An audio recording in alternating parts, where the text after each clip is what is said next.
Oke, assalamualaikum warahmatullahi wabarakatuh. Salam, Om Swastiastu, Namo Buddhaya, salam kebajikan bagi kita semua. Selamat pagi semuanya. Di sini saya Muizur Rizwan Gunawan akan mempresentasikan tugas individu, free sharing dan hands-on. Mungkin langsung saja ke PPT-nya. Oke, di sini saya mengambil judul yaitu Structured and Unstructured Data, maksudnya data terstruktur dan data tidak terstruktur. Mungkin di next. Oke, sebelum masuk ke penjelasannya, di sini nama saya Muizul Rizwan Gunawan dengan ID MSIB yaitu 10675282. Oke, sebelum masuk saya akan menjelaskan pengertian data. Data secara umum adalah sekumpulan informasi atau fakta yang dikumpulkan, diukur dan dianalisis untuk digunakan dalam pengambilan keputusan, penelitian atau pengolahan lebih lanjut.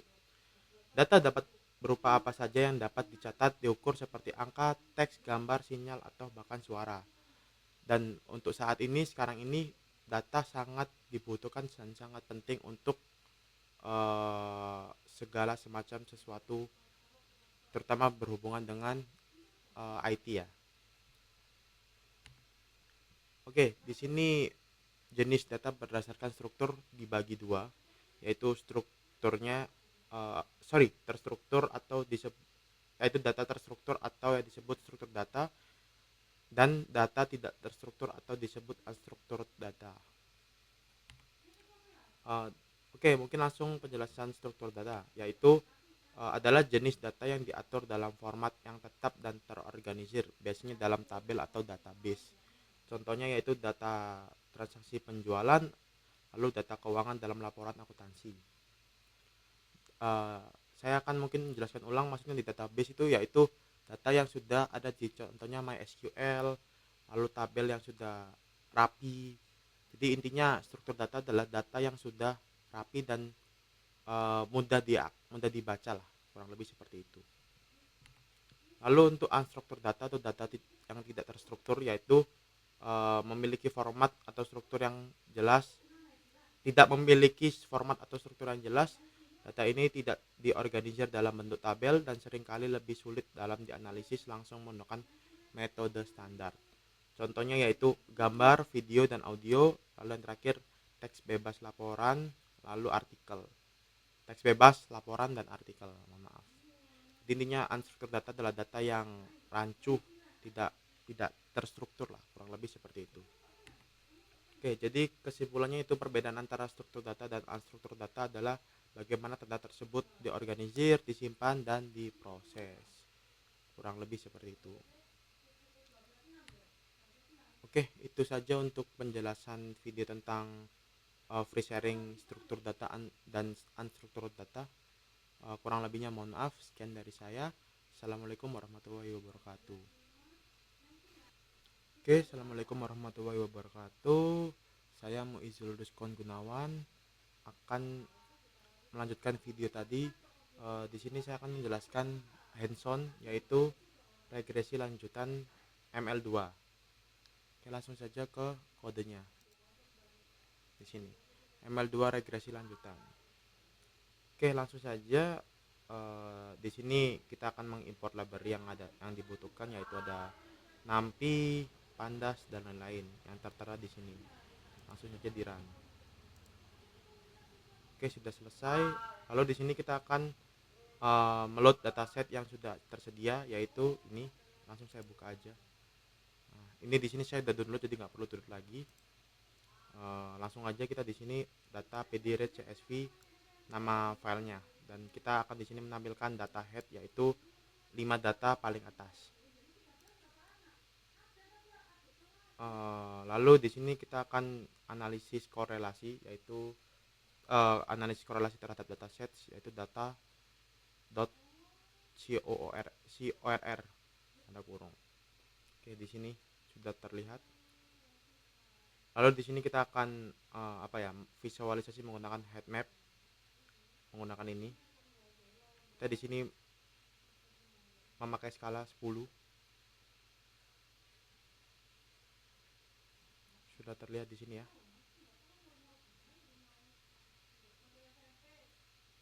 Lalu lanjut di sini kita akan split atau membagi dataset, yaitu data X dan Y. Seperti ini.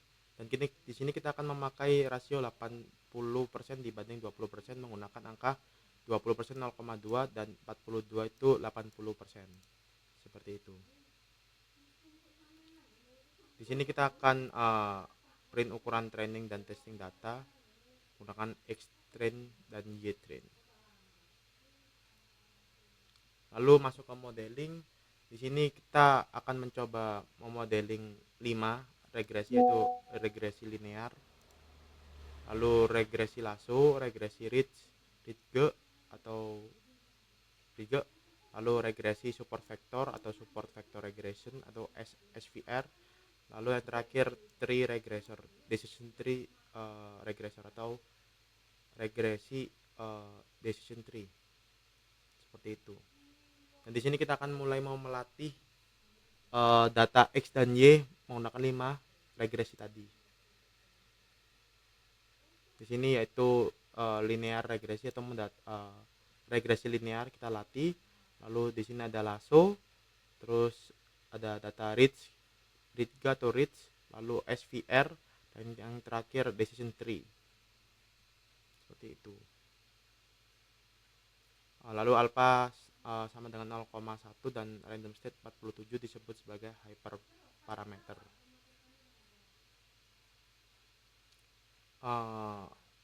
Lalu kalau misalnya ingin mengunjungi dokumentasi library untuk mempelajari tentang hyperparameter, langsung di sini saja.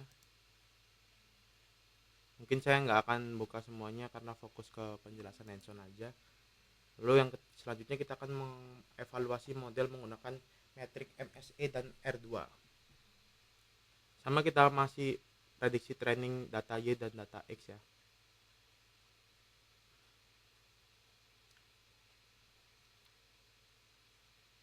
Nah, di sini kita men-training menggunakan model.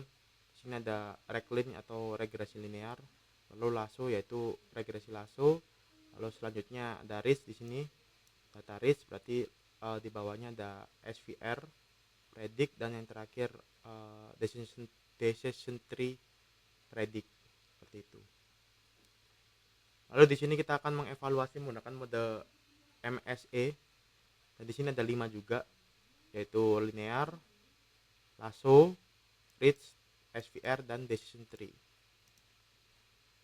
Dan di sini muncul nilainya, yaitu nilai MSE data training regresi linear yaitu sekian, terus nilai MSE data testing regresi linear sekian, dan yang lain-lain juga, training regresi lasso, testing regresi lasso, training Ritz, regresi Ritz, testing regresi Ritge, lalu training regresi SVR, lalu testing regresi SVR, yang terakhir regresi DTR atau decision tree, lalu regression decision tree testing.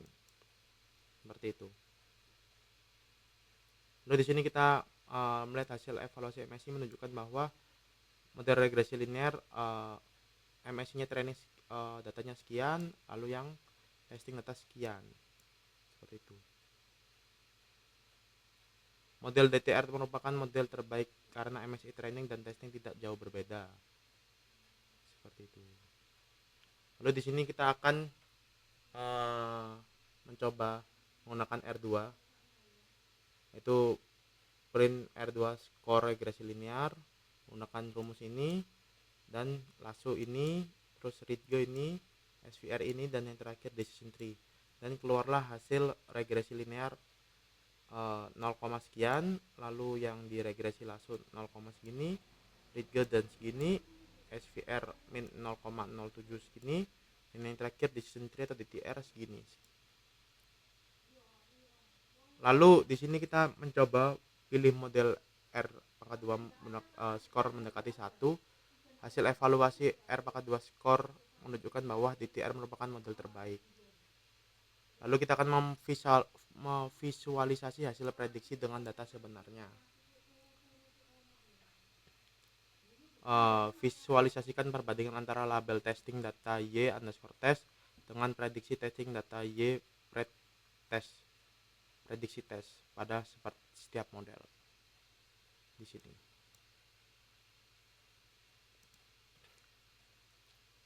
Di sini kita membandingkan prediksi dengan real data regresi linear dan jadinya seperti ini. Lalu di sini adalah regresi langsung, kita membandingkan prediksi dan data sebenarnya. Yaitu di sini prediksi yaitu data yang garis biru, lalu yang data asli yang warna orange. Yang ketiga sama menggunakan reach atau readge seperti ini perbandingannya. Lalu selanjutnya adalah SVR seperti ini, prediksinya naik turun untuk datanya cuma lurus saja. Dan yang terakhir DTR decision tree seperti ini perbandingannya.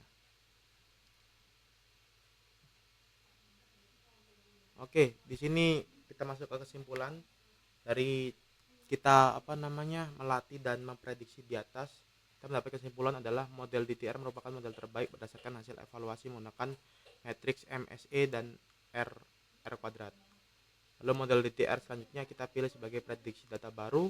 Model DTR juga sudah bisa kita deploy, materi deploynya sudah disampaikan di e-domain.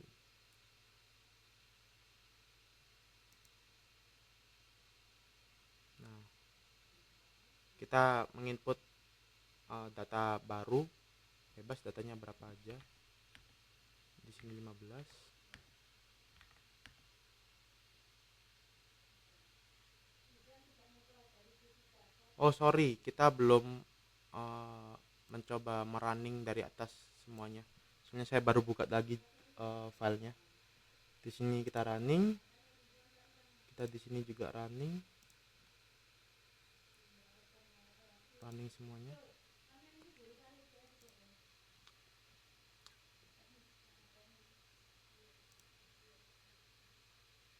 Maaf ya, baru buka filenya lagi, jadi kita running dulu sebentar.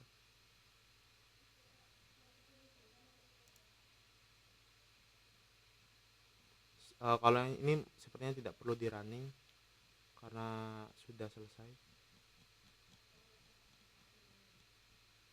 Kita ulangin, masukin datanya bebas.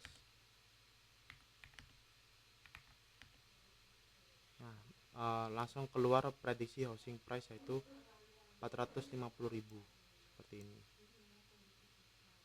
Di sini kita masukkan data living, lalu living 15, lalu above dan data baru kita jadikan satu. Lalu prediksi data baru menggunakan model DTR. Jadi kita di sini menggunakan model DTR aja karena merupakan data terbaik. Kita menggunakan model terbaik. Mohon maaf. Prediksi, data track prediction, lalu float menggunakan hasil prediksi. Lalu print mencetak prediksi housing price adalah mengambil hasil prediksi di sini. Seperti itu.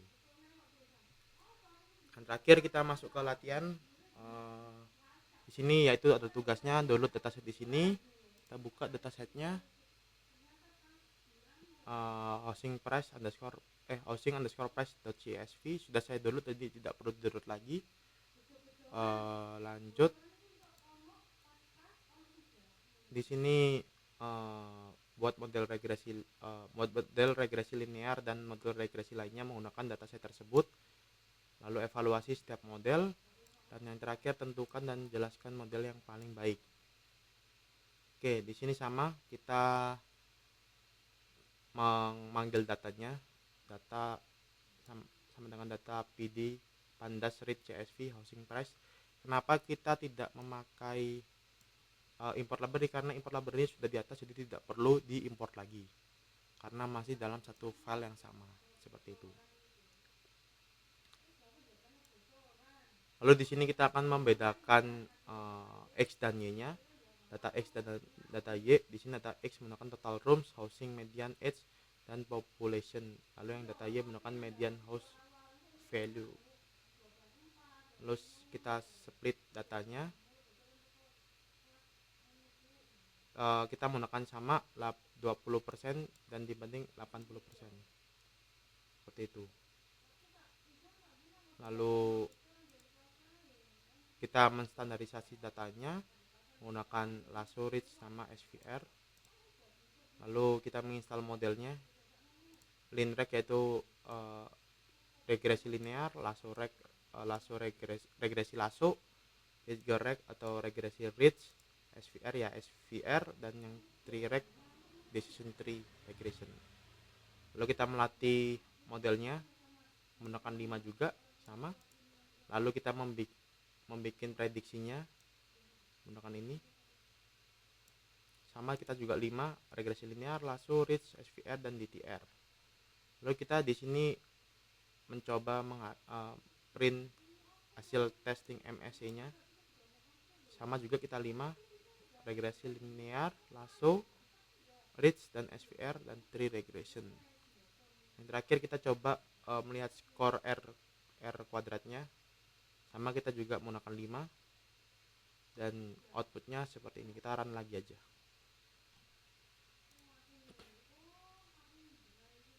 Oh sorry, ini kenapa kok error? Ini saya belum upload filenya di sini. Coba housing price. Oke, kita run lagi. Sebentar, kok error ya yang di sini. Standard scalar not defined. Ini di atas ya.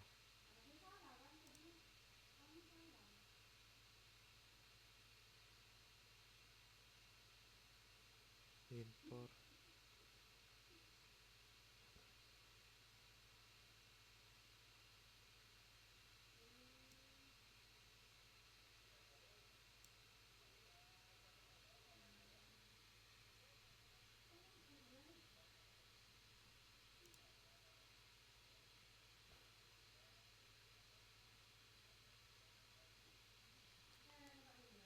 Bentar, ini tiba-tiba error.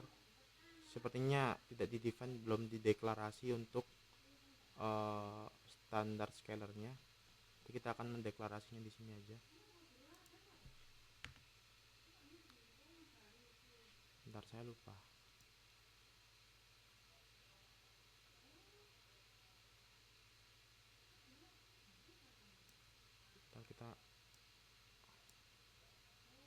Bentar, kita nambahin di sini aja, nggak apa-apa.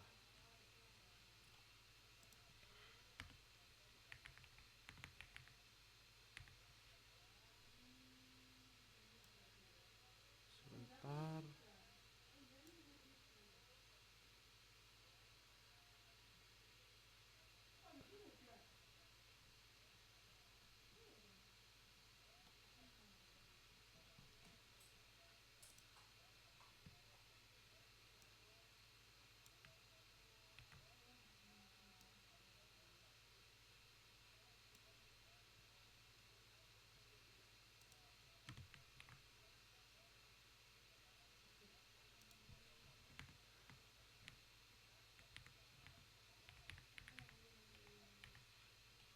Coba ya, semoga bisa. Masih salah.